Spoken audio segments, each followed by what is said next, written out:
I'm Hana. And I'm Georgia. And you're listening to Film Picnic. We are here at the Toronto International Film Festival 50th anniversary special edition. Also special edition because it's our first time at TIFF. It's our first TIFF.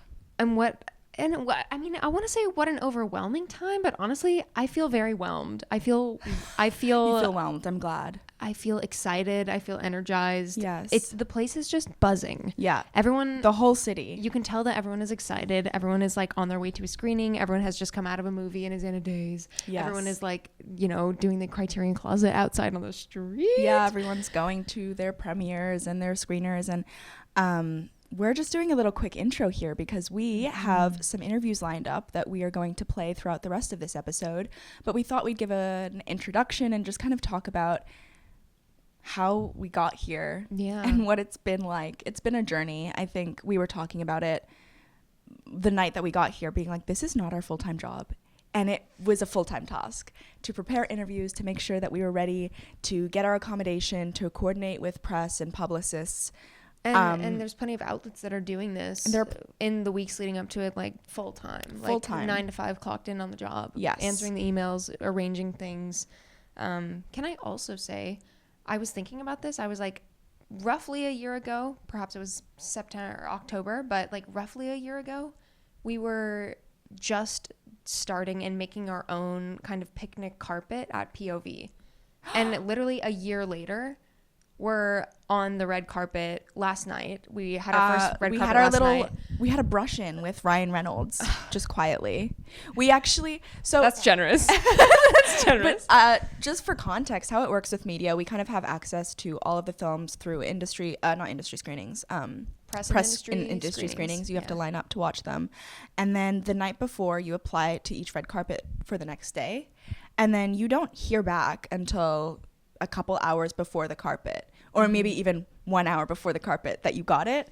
So what happened last night was that we applied for 3 carpets and we got 2. And I will say too, like the fact that all of the information about the red carpets comes out in an email at 3:00 for that evening and the following day before 3:00. So it's kind of like you get that email, you got to rush, you got to figure out what you're doing, you got to get your research in line. And I mean, it was overwhelming, I think, but it was really beautiful to be there and to just like immerse ourselves. I think we in were the there. World on the red I think carpet. the universe aligned for us because we met the right people. We got to meet the film tripper, which is so exciting because we've been watching her TIFF socials. Becca, her name is not the film tripper, but that's her Instagram, and that was pretty cool. Also George Strombo, and I will say too, like again, the value of like having unique brand and image. Everybody loved our. They're not in and here. The way they're not in the basket. Everyone loves the fork and spoon. We'll probably. We've got some great interviews coming up for you guys with really talented filmmakers that we were lucky enough to speak with. George Strombo also, just like we heard from him, he interviewed Kobe Smulders at the Whistler Film Festival that we were at in December. And then now he's on the carpet and we're getting to speak to him, which is so cool. Just very cool. And also, what were you telling me last night, Georgia? The confidence of, honestly, guys... The fact that we're here shows you that you can do it. We have less than 1,000 followers on our Instagram right now. Literally 100%. We were lining up to get into the carpet yesterday with all the other press and media. Low-key, we went in the wrong entrance. Don't know how that happened. And we got on the primary carpet. And we're just walking around, taking photos, hanging out until like we talk to someone and we're like, are we supposed to be somewhere? And they're like, oh, you're not supposed to be here. But anyways, we're at the right spot on the carpet. A woman approaches us. She's like part of the TIFF publicist team. They're organizing the media. She comes over and she's like, what outlet are you guys from? And we're like, Film Picnic. And she's like, okay. I was just saying to Hana, I'm like, we just made this thing out of thin air and now it's been lifted into existence. It's spoken into existence. And now it's like, okay, well, she's asking us what this outlet is. We've said, she didn't say, oh, I don't know what that is. She didn't say, oh, what is Film Picnic? She was just like, okay, that's established. That's a thing. Yeah. That was kind of my sentiment on like really faking special. it until you make it. But also, we haven't been faking anything. No, we haven't been faking anything. We're extremely capable and it's been a lot of competent. work. And but like it's been a lot of work of figuring out where we sit and what value we bring, and I think we are kind of really honing that, and I'm so excited for next year, next TIFF, next year when I'm no longer in school and we have more time to commit to Film Picnic, or I have more time to commit to Film Picnic. I'll be in the masters. Yes, yeah. Georgia, we will be swap positions kind of. But you know, I'm sure it'll be beneficial at the time. Just to wrap our little introduction up, because I can hear people in the other room coming in. More media Entering the room. What are you most excited for TIFF, and who are you most excited to interview? Who am I most excited to interview? We're interviewing one of the Midnight Madness programmers, and I guess you guys are going to hear that in a couple seconds here. I love the kind of cult following that the Midnight Madness program has. I think that's like one of just the greatest examples of people, you know, like what a film festival should be, people coming together over their love of film. I know there's a lot of focus on the awards and kind of the glamour and the glitz behind it, but at the end of the day, it's really a community builder, and I think that's just like one of the best exemplars of that. Yeah. What about you? I will not shut up about Normal. I'm so excited. Jess, we've had Jess McLeod on the show. I'm really excited to interview them and just see how they feel. Also, Sasha, the writer, director of... Sasha Leigh Henry. Yes, yeah. Dinner with Friends. I'm really excited just because I feel like her career is really cool, and also just like as a Black woman in the industry, I'm excited to connect. But I'm excited for the Normal premiere. I really hope that we get in. Where we've said please let us into the premium screening because we're leaving early. Guys, manifest right now that we get to speak with Bob Odenkirk. You'll find out. Well, we'll get to speak with Bob Odenkirk on the red carpet. I've decided. Okay, great. Yeah, almost decided. I've decided that Jess is gonna tell Bob to talk to us. But That's fantastic. Yeah, I hope you guys enjoy our little interview clips. And thanks for bearing with us while things are a little different than our normal programming, but I think it's super exciting that we're here. We're at festivals. We're excited to bring you guys some more festival kind of content. Let us know if there's season. any more festivals or events that you think that we should be attending in Vancouver, in Canada at large. Well, listeners, enjoy the rest of your day. You can find us on our socials at FLM Picnic. You can listen to our episodes on Spotify, YouTube, and the CiTR website at Film Picnic. We'll catch you next time as we continue to explore the Canadian film industry through meaningful conversation, one picnic at a time. Hello. Hi. We are here again. We are. We're so back. We're so back. I'm so excited for you. We're here with Jess McLeod. Hey. Our second guest of this season. And it's like a full circle moment. I know. Yeah. We had you were on talking about it last time. Yeah, we had you on in January. You had just finished recording Normal. And now we're here for the premiere. We're here at Toronto International Film Festival. We're so here. How are you feeling? Yeah. It's I don't know. yeah. Like, this is my baby's first TIFF. I've never Really? been. Oh my god, it's our first TIFF. But it's been like a very long, like, I feel like growing up in Canada as an actor, you're like dying to do TIFF. Yeah. Like, you're like, oh my god. Yeah, That's all I've ever wanted to do. And so like now that I'm here, it's cool. And also I'm just going like, oh yeah, like it's a film festival, and it's going to be really exciting. But also I'm going to have to watch this movie Yeah. in front of 1,200 That's, people. I feel like, a for the nerve-wracking first time. part where you haven't seen it, you don't know what to expect. I don't know anything. Yeah. Like, I've just figured out, I saw an article about the movie today that said it was a gonzo western, like described it as a gonzo western. Okay. And I said, oh, that's what the movie is. Because I didn't know before really how to describe it. I would say it's kind of like Hot Fuzz, but not really. Gonzo Western. But Gonzo okay, Western George is making a face. She's Gonzo excited. Western is right. Yeah. Like, it's true. And I'm excited to see a gonzo western that I'm also in. Yeah. Yeah. Well, how many cast members are in attendance? I don't know. There's a decent amount of us, though, because we're all Canadian. Yeah. Like almost all of us. It's a Canadian film. It's really like it is truly like an Shot in independent Canada. film shot in Canada Wow. with like mostly Canadian core cast. That's amazing. Like the number 2 and 3 of the movie are both Canadian, which is so amazing. wow. Yeah. Georgia just whipped in I don't know, support. In support. Yeah. Yeah. No, that Yeah. is so exciting. Yeah. And also another change of events since we last had you on. You were talking about she's non-binary. And you were talking about how you've done Normal, And now Bob Odenkirk and Jane Schoenbrunn are both executive producing your short film. They are. That's quite insane. It's so How did that come about?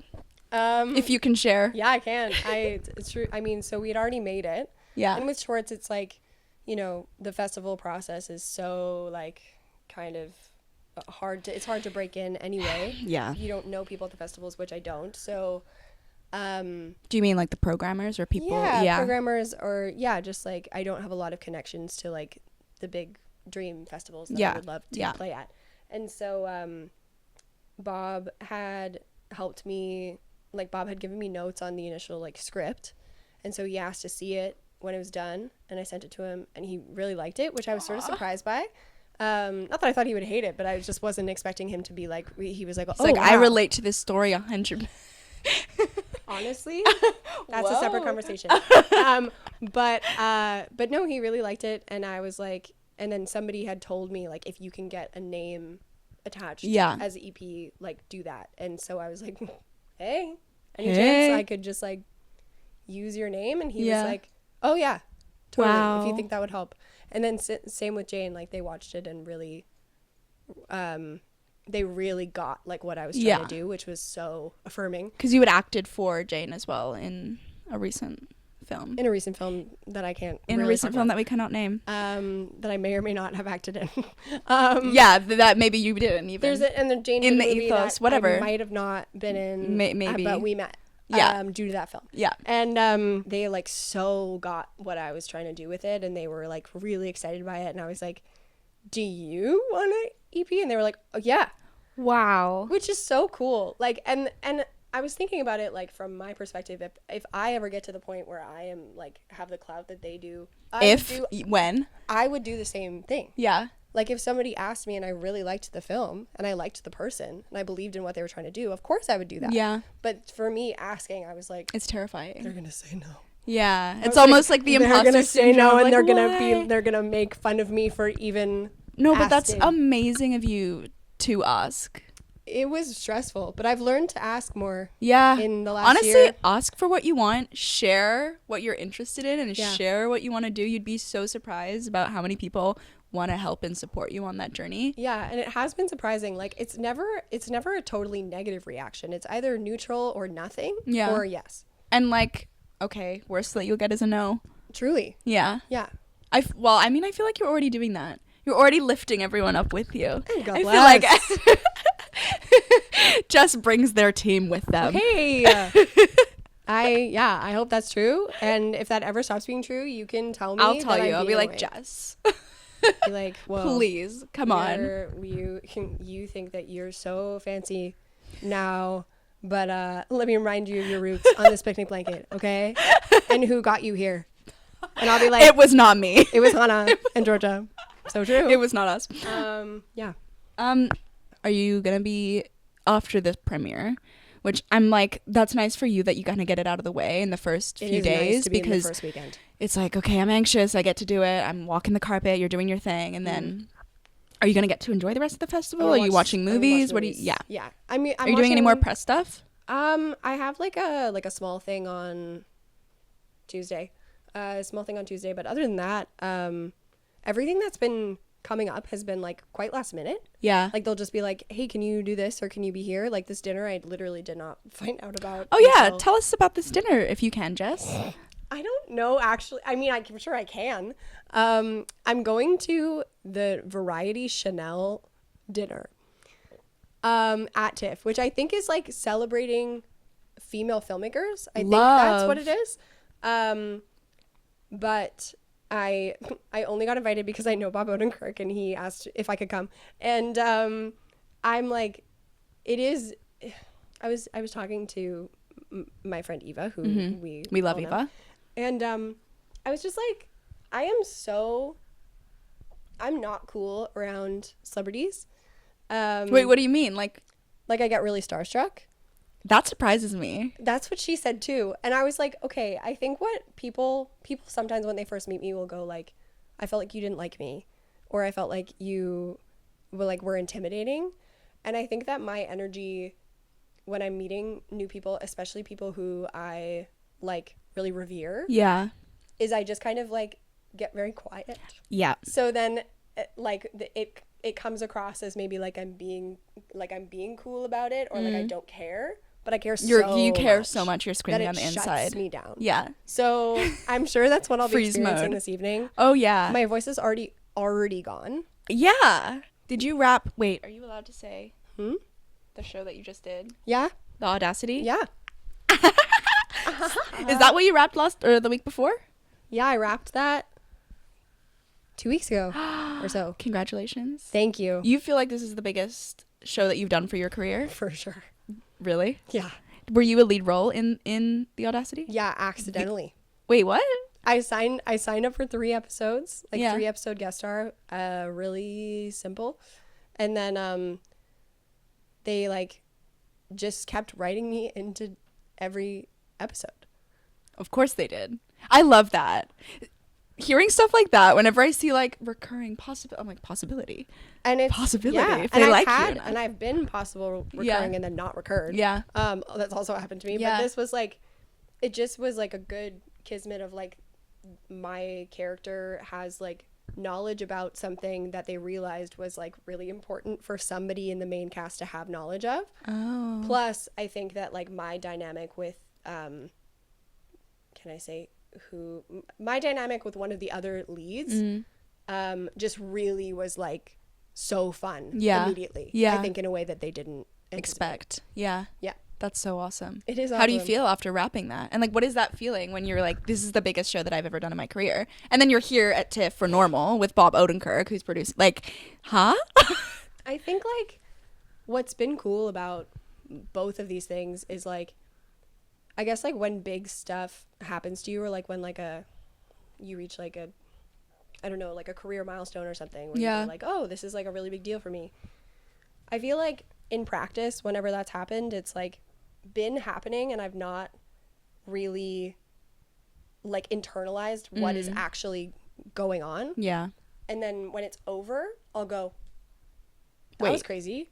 And so with The Audacity, it was like, I came in, it's such a big show, but I came in being like, oh, I'm just kind of like there for a little bit and then I dip out. Is it its first season? Has Yeah. it been going? Okay. Yeah. And so like, because of that, every time I got written into like a new scene or a new episode, it was like a surprise and often quite last minute. So I didn't really ever get the chance to overthink it or really let it hit me that like, oh, I'm basically a series regular of a like Huge TV show. huge TV show. Yeah. On the flip side, do you ever get like a low after the period of like so much bustle and bustle Yeah. of like so much excitement? Like, what is that feeling for you after, or is it like great? No, I get so sad. I think like, because that's just kind of like what this industry is. It's like you'll be so busy for a while and then that part will finish and then you'll go, oh, like I still am a person with like a human life that I haven't really been tending to. And so sometimes I find that I feel like I'm waking up from like a dream, and then I'll look around me and be like, oh my God, I have to do my laundry. Like, Yeah. it's like that. It's actually like a living entity in the corner of my room. Yes. Yeah. And like I am a person who like has to like eat and sleep and drink water. That's like part of the reason why like I feel physically so tired. And it's because it's just been like constant work and not a lot of like self-care. Yeah. Which sometimes is just the game of what this is, because you have to kind of jump on opportunities when they come, and I've been trying to do that, but you know, there's bounds to be struck that I have yet to find. 100%. If I'm being so real. Yeah, I think it's an after watching Dinner with Friends, it's not about the film industry. I mean, it's not about the media industry, but like the conclusion I took away from that film was it's an ongoing evolution of learning how to adult forever, and you're learning how to take care of yourself. What's next for you, Jess? What's coming up? Anything? Well, I'm going to do after this I'm going to do my friend's short 25 minutes film in Calgary. Nice. They're like such like they're a very, very cool like new voice in film, and I'm really excited to do their movie. Yeah. So I'm going to do that.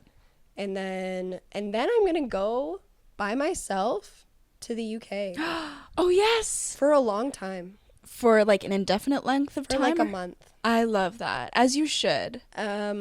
Which I think will help me find said balance that Yeah. I've been Yeah. missing. Yeah, you deserve it. Thank you so much, Jess, for joining Thank you us. for We coming love to you. my We're a big hotel fan of room. Jess. Thank you for having us in your hotel room and letting us set out our picnic blanket. Yeah. I'm so excited for you. Like, I'm so Thanks. excited for you, and I'm so excited to see you on the carpet. Oh. And I hope you get fed so well tonight, Oh and you my get the God. yummiest of I'm drinks. So hungry. Yeah. Yeah. I'm really excited for you both. Thank you. Oh, we This have is something really for amazing that you. you're here. Well, okay, no, it's like, don't get excited. What did you get? Nothing. Me? Nothing. What is it? Oh my God! You have merch? Well, we have stickers. This is cute. I'm gonna put this on my backpack. Yay! That's awesome. Thank you. Okay. Business card. Yeah. I have business cards too. This is a good reminder that I need to bring them. Yeah, bring them. Okay. We love you. Thank you, Jess. Love you. Bye. Bye. Welcome, everyone. We are here at Film Picnic. We're here at the Toronto International Film Festival 50th edition. We have a very special guest joining us at the picnic today, Min Sook Lee. Thank you so much for being here. Min Sook Lee is an award-winning documentary filmmaker. Her work centers on social justice and resistance narratives. She's a associate professor at OCAD University, and she focuses on counter-hegemonic storytelling and feminist working class perspectives in both her filmmaking and her research. You're here at TIFF 50 with your latest film, There Are No Words. What has that experience been like so far? It's been really interesting. TIFF is one of the biggest film festivals in the world. And I think that with the documentary, my documentary is very personal.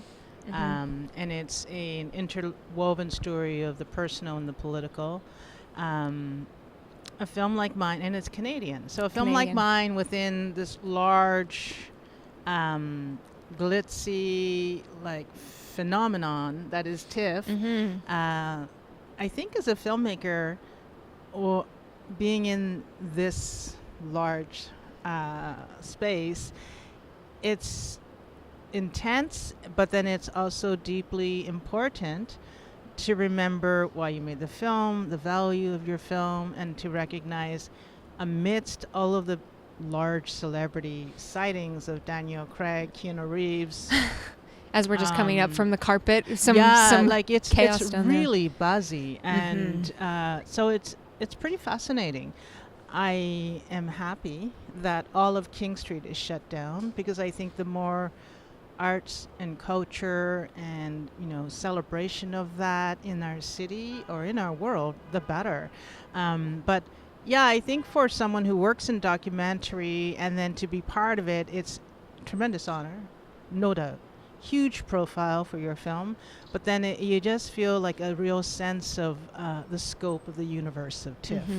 I think that should be like a small way to answer what it feels. Yeah, absolutely. So you've got your work focuses on social justice, and you're working with marginalized communities. What draws you to documentary filmmaking specifically as a vehicle for social justice? Well, I've been making docs for almost 30 years, and I began making documentaries because I came out of a space of social movements of women of color, queer women of color, working class queer women of color, organizing spaces for ourselves to tell our stories. And in the 90s in Toronto, there were not many spaces, and there were not many spots in crews or in financing, formulas and opportunities on broadcast channels. So I have always been very committed to thinking of the work that I do as part of building counter narratives to dominant ones, and valuing the stories that are erased, considered not important, or the stories that are considered marginal. And I think margin is a question of perspective. So I've done documentaries that looked at migrant workers who work in Canada's temporary foreign worker program. I have spent time with gay cops, asking them and talking to them about what it's like to work as an out queer cop in an organization that is decidedly homophobic, culturally and historically.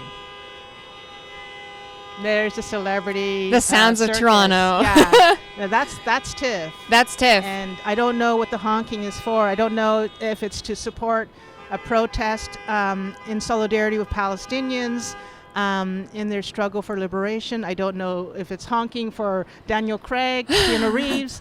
Whatever it is, it's the reality of TIFF in all of its complexities, and I embrace that. What has it been like transitioning from an examination of other people's experiences and identities into something that is, like, there are no words, something very deeply personal for you? What has that experience been like? Yeah, There Are No Words is a deeply personal exploration of a part of my own family story. It's taken me a while to come close to feeling like I have the creative skill sets, the emotional capacity to tell this story. It's taken a while. So it's my 9th film. And I think I've always wanted to tell this story, but I didn't know that I knew how. But circumstances of life presented to me made the reality of needing to tell this particular story an urgent one. I'm talking about COVID. COVID really changed everyone's life. It made people look at the choices that they were making, or sort of reassess the paths that they were taking. A lot of people I know really wholly redefined their lives because COVID reminded them that time is running out. And for me, I have always lived with many different responses to my own family story, and There Are No Words allowed me to think about that from a personal lens, but also from a deeply political lens. As you were saying, my film work is largely very invested in social justice outcomes. I understand that media making is deeply, informative. How do I say this? Media is power. Media storytelling creates dominant narratives.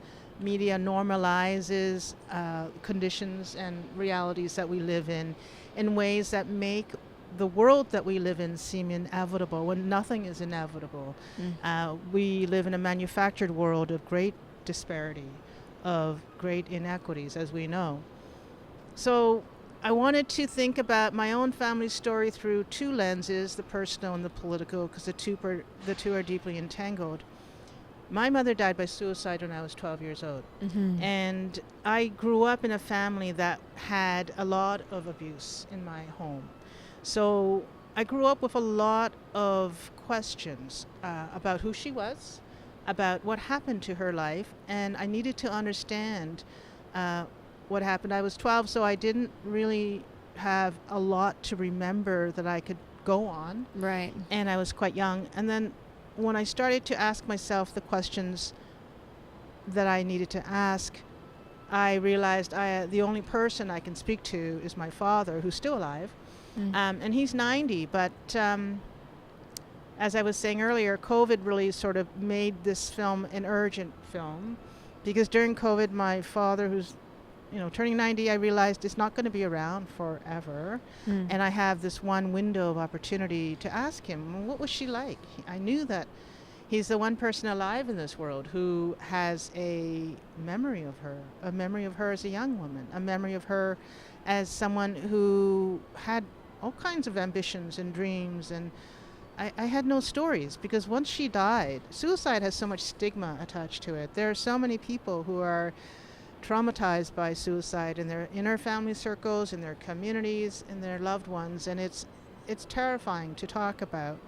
And I think an overwhelming response to suicide in people's lives is silence. It's erasure, and it's a fear of going into that conversation. And the person who dies by suicide almost becomes just a disappeared person in the family narratives, in the archives of the family, in the archives of, how we tell stories of who we are.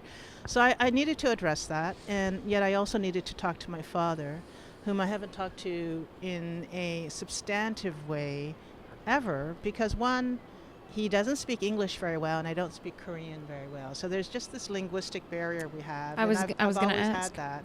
Yeah. And I think a lot of people who come from diasporic countries, non-English speaking countries, many of us from the global south, this is a very normal condition. And it sounds odd that you can speak really fluently and in depth about many issues, personal and broad, philosophical, creative, with a complete stranger on the elevator, but with your own primary, family relationship, Blood relative. you're just reduced to kind of doggerel. You're reduced to, did you eat? Where's the groceries, and give me the keys, and just conversations that are stilted and stunted and allow for no expression of emotional depth or connection or intimacy, frankly. So I had that as a challenge when I knew I wanted to talk to my father about my mother, the linguistic barrier, but then there was, of course, the emotional and sort of familial relations that have become very frozen from my mother's suicide. And I used this film as a way to break through some of those. And I used very formal tools, and I also, though, used emotional ones, psychological ones, to begin conversations that we could never have had. Yeah, absolutely. Well, as you're, dealing with this trauma that is, from when you are a child, how do you, as you said, tools. I'm curious maybe what kind of tools, because you're, trying to address trauma, but then there's also a question of truth and accuracy and making sure that you're navigating it in a way that is suitable for screen and for other people to understand. What was that like for you? One of the things that came up for me as I was looking into how to tell this story was the understanding that memory can be so flawed. Memory can be unintentionally full of a lot of gaps and just holes, because sometimes to remember is just too difficult. But also recognizing that memory can also be manipulated and manufactured. And so I think contending with telling difficult family and personal stories requires one to think carefully about what does truth-telling look like, and feeling in a very human way, feeling resigned, or I don't know if resignation's a good word, but feeling like you may never know the full truth. And that's actually going to be a condition of, how you move forward with looking for some answers. And I don't believe that this film offered any perfect resolution or tied up a story with a neat bow in any way. But there were maybe truths. Part of the exploration. Sure, but there were truths that I knew must be told. My father was a member of the Korean Counterintelligence Corporation, so he was a spy. And he was trained during Korea's dictatorship in the 1960s to identify, to interrogate, and to, in many ways, intimidate and imprison people who were identified as communists, people who may or may not have been just, branded as a communist. So he was part of a regime, a dictatorial, militarist, fascist regime that was premised on suppressing democracy, suppressing free expression, and spreading fear in people's lives so that they didn't challenge the dictatorship.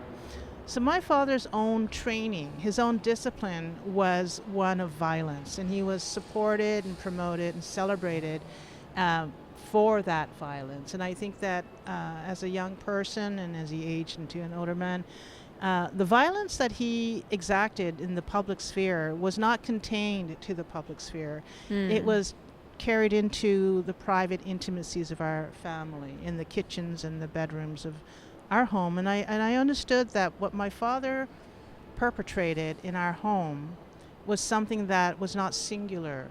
When we read newspaper headlines about atrocities and about genocides and war, we don't read about how those perpetrators behave at home.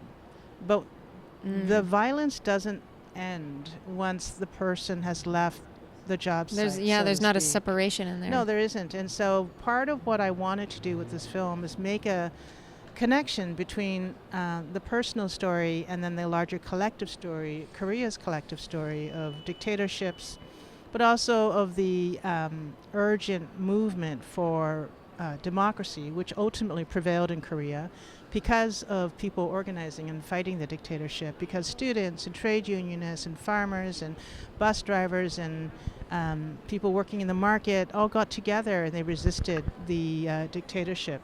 So I wanted to understand, you know, when this kind of power is exercised over people, and you have sort of people like my father who are the sort of front line, I guess you could say, the ordinary thugs on the street who enforce the dictatorial, you know, interests of power.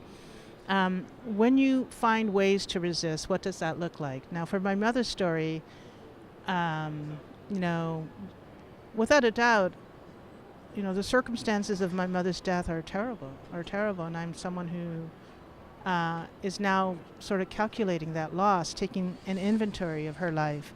But I feel like making this film and speaking about her life, ensuring that she's not erased, that she doesn't disappear from a popular archive, is part of a counter-narrative. And it's part of insisting that there is a resistance to the dominant move to erase her. And my mother's suicide, I hope, is something that doesn't get consigned to some a personal pathology, but can be looked at in the fullness of the limits of choices that she had, and certainly of the oppressions that she faced and she had to negotiate. Yeah. Considering a little bit as well her, or sorry, not your mother's, but your choices in the film to include, you're talking real and imagined histories. There's a blend of, you know, like there's speculation footage, as far as I understand, alongside the documentary. Is that correct? What I did with the film formally in terms of experimenting, how can I tell my mother's story when there's an absence of the archives? I don't have a lot of photographs. There are not a lot of people alive who can share like deep stories as to who she was. I did travel to Korea. I spoke to old neighbors, and they had some interesting memories that were striking to me. They described to me a young woman I had never met, who I couldn't even recognize, because the woman I knew and that I could remember as my mother was someone who was very sad, who worked all the time, who was came and immigrated to Canada in the 1970s. She was in her mid-40s, didn't speak English, and worked at a variety store. And she experienced quite a bit of racism in the store. And in many ways, she was kind of trapped in the store. She had no opportunities to leave sort of the role that she had been assigned in life. So the speculative part of trying to imagine who she was in some ways influenced by speaking of neighbors who described to me this young, passionate, vibrant, obstinate and determined woman who was a fierce fighter. And they even they had a nickname for her that was considered a bit of a derogatory slur. They called her boss bitch. But I actually thought that's an incredible nickname. In a contemporary context, it's got a different meaning a honor. little bit. I know. And at the time, in the 1960s and 70s in Korea, a woman like my mother was considered difficult. And so discovering those pieces of her story were really exciting, and they allowed me to think even further. And when I was thinking about the speculative histories of people who do not exist in archives, I was really influenced by Saida Hartman, who's a writer who thinks a lot about the erased stories of black women in history. I was thinking a lot about Christina Sharp, who's written In the Wake. And so these theorists and writers and academics talk about how when you are dealing with absence in the archives, you can start thinking about speculative histories and imagined potential futures, building on what you know of the times. And one of the ways, because it's a film, it's not an essay, one of the ways I wanted to sort of visualize that was I drew from 2 classical Korean films that were produced in the 1950s and 60s. One is called The Widow, and the other is Madam Freedom. And The Widow was the very first feature ever directed by a woman. And she never got to finish her film because the Korean film industry at the time thought that she was not a legitimate filmmaker. She couldn't find the resources to finish her film. But I saw one photograph of her when she was directing The Widow, and there she was. She had a baby in her arms as she's directing and making this film, and I was so inspired by thinking of what it must have taken as a woman, a filmmaker in the 50s and 60s in Korea, to insist that your story and your filmmaking mattered. And I personally know that story. I mean, many of us who are women who work in the industry, or women-identified women working in trans women, cis women, we know what it means to insist that our voices matter. And when I did Tiger Spirit, I was pregnant, and I was 8 months pregnant shooting this documentary I had made, and I traveled to North Korea. I was lactating, and I was pregnant a few times. Doing it all. I knew that story of filming with a newborn. So I included clips from The Widow, which was never finished. It was a film that she never got to finish, and she died unknown and pretty, penniless is a stereotype, but she died unknown and alone in an apartment in Los Angeles. So the unfinished film is The Widow is available in an archive. It is the Korean Film Archive, KOFIC, and so the Korean Film Commission does quite a bit of effort and work to rehabilitate film footage. And the other film is Madam Freedom, which was a film that was released again in the 60s, and it was considered quite scandalous because the depiction of women in this film was untraditional. And so women in the film are working, they have jobs outside of the home, they're exploring extramarital relationships. And then there's this one particular scene where a woman is dancing, and she's dancing in a very lascivious, sexually suggestive way. And that particular scene is what drew the ire of censors and, sort of those who determine the moral code of a moment. So that film was too controversial to release. The director was a man who was trying to tell the story as a warning to women. Mind your lane, stay in your lane, and don't do, A, B, or C, or you will have sort of a moral kind of collapse. Right. So the film itself is not a feminist film, but I wanted to take the clip from the film that I did use to create a counter, like an alternative meaning out of that film. So I used that and included that in my doc. What are you hoping that audiences, as a closing question, as we're wrapping up at our picnic here, what do you hope that audiences take away from this film when they watch it? I hope that people recognize a part of themselves. I think there's a lot of stories that will resonate with my story. I think I'm not special. I think that there are a lot of people who have experienced some of the things I've talked to you about, intergenerational trauma, inability to talk to their parents, either because they have the language, the collapse of language, the erasure of that, or they simply don't have the emotional habit in the family to talk and to share honesties. And, I think a lot of working class people in particular, when you can spend time and talk about your feelings, that's a luxury. It's a luxury, yeah. That's a luxury.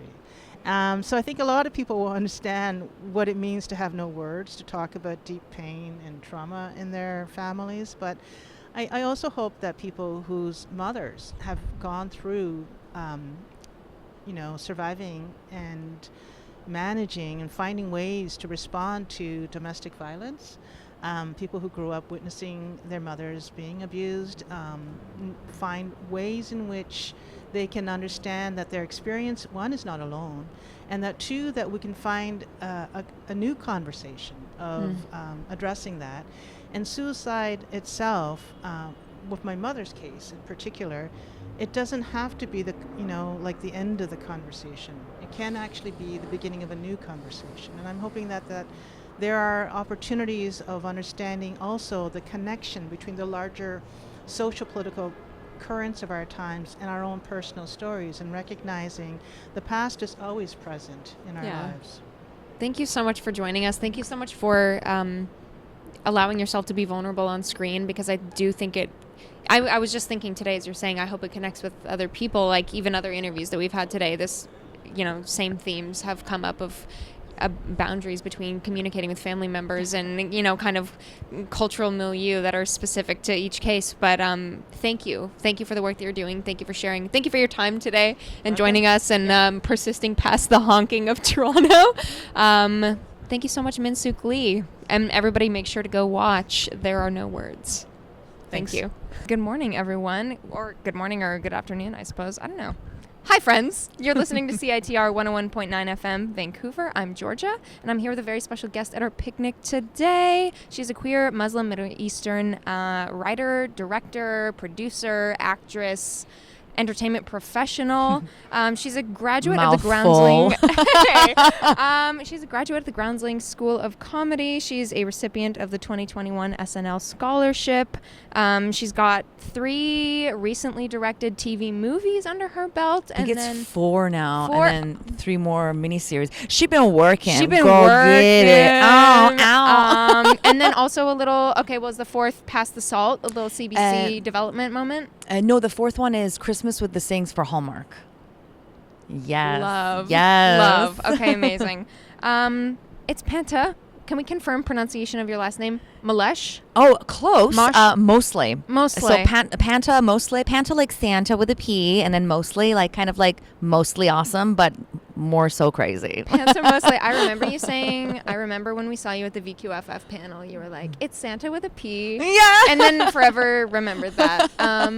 First of all, how does it feel to be here at TIFF right now? Is this crazy? Oh my God, it's amazing. It's TIFF 50, so it's TIFF kind of 50. like, I know, it's like a big year for them, and I think there's going to be a lot of fun events and cool people, and I'm just excited and lucky to be here.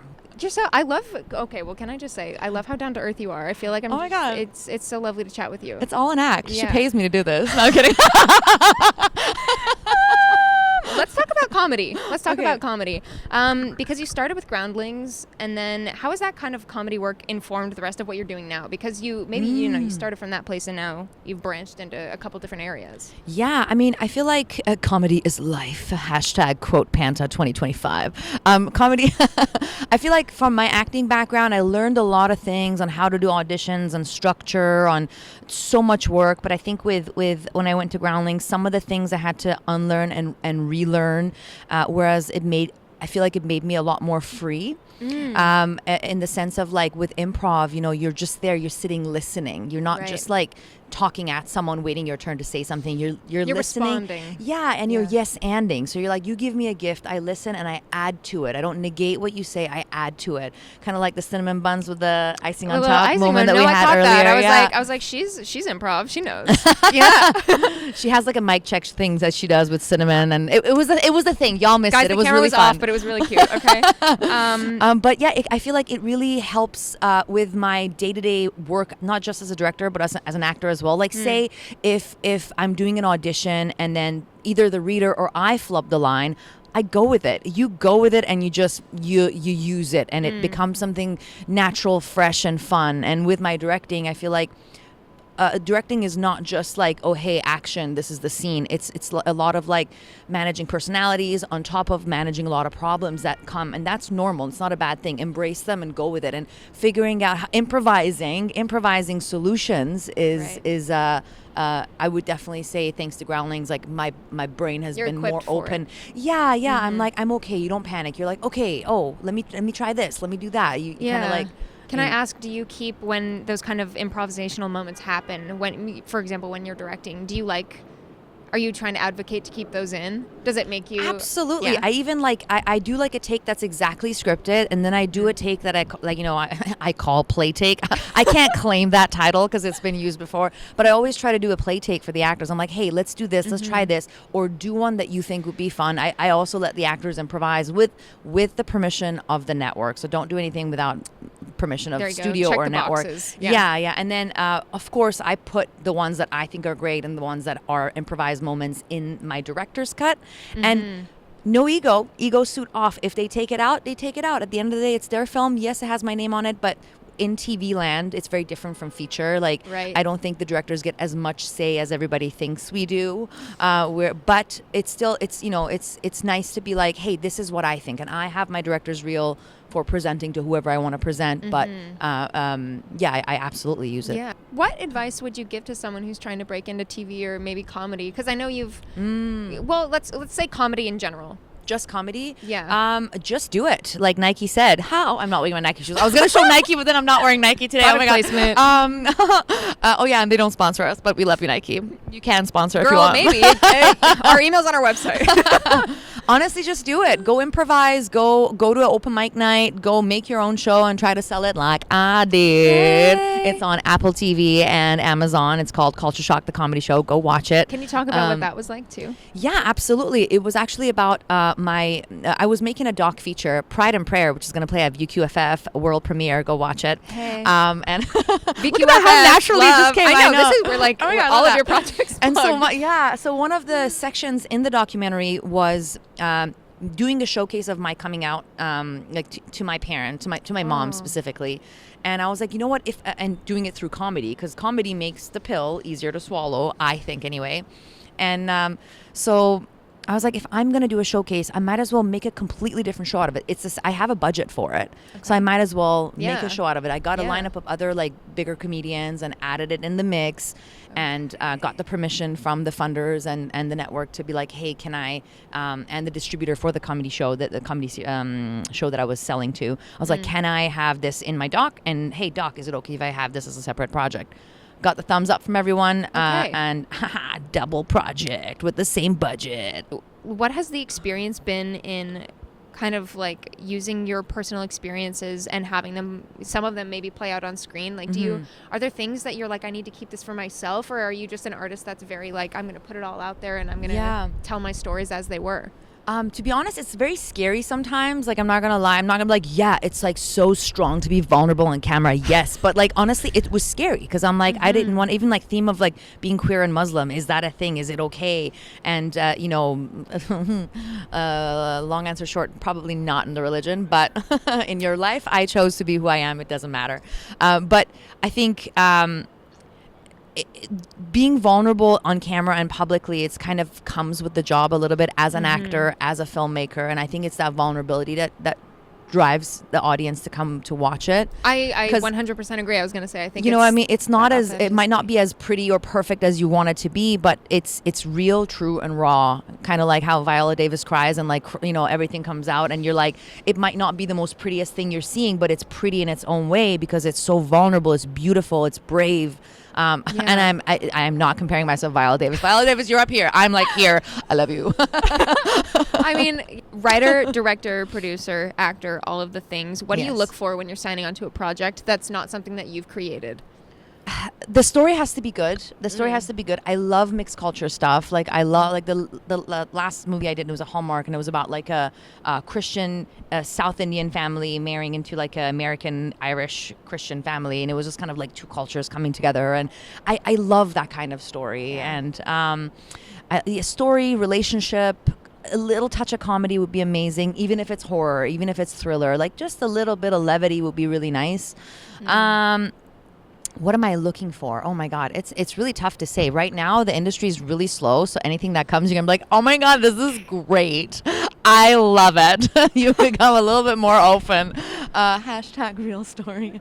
But I mean, like, I still have to like the story. I have to like, and for acting, of course, it's just like the moment to get the permission to play is what I look forward to. Because like, you get a character and you're like, in an audition, you're like, here's my rendition of it. They're either gonna like it or hate it, and it's truly not personal. Like, I'm one of those people that says, hey, I auditioned for this. You'd be good for this too, because I don't see it as competition. I'm like, they're gonna get what they like. There's no way you're gonna give the same performance I'm gonna give, vice versa. And so let's just put it all out there and see who they pick. Yeah. And yeah, like I enjoy that.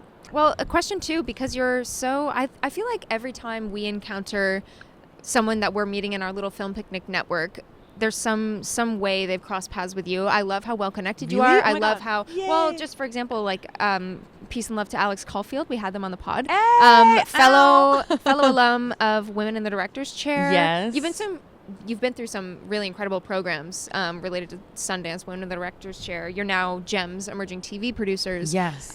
What? And Real World, love you. Yes, Real World as well. What do those programs specifically, like, what kind of value do you feel like those are adding to you and maybe your professional career? Yeah, I mean, like, I feel like as a director, I've grown so much. As a producer and a writer, I feel myself to still be emerging, and so I feel like whether you feel like your career has reached somewhere that you're happy with or you're still learning, I feel like studying always helps. I don't ever want to stop studying, because if I ever reach a point that I'm like, I'm good, I don't need to study, I feel like that's the end of my career. So maybe these development programs are a study moment. Absolutely, you learn every time you learn. You're building a relationship with a cohort, and that's even more important than the program itself, because those are the people you're going to work with. Yeah. I feel like like you're gonna grow with those people, work with those people, and I think I will forever try to study, regardless of where I reach down the line. Hopefully higher than where I am, but like like I feel like I'm always in a state of just wanting to get better, and it might be that, like, you know, Asian, Middle Eastern mother voice in my head is like, just do better, be better. And so, like, I just keep trying to do better. Mom, do you still love me? There's plenty of value in being driven, and I would certainly describe you that way. Okay, final question, kind of wrapping up our little picnic moment here. No, I don't want to go. Let's keep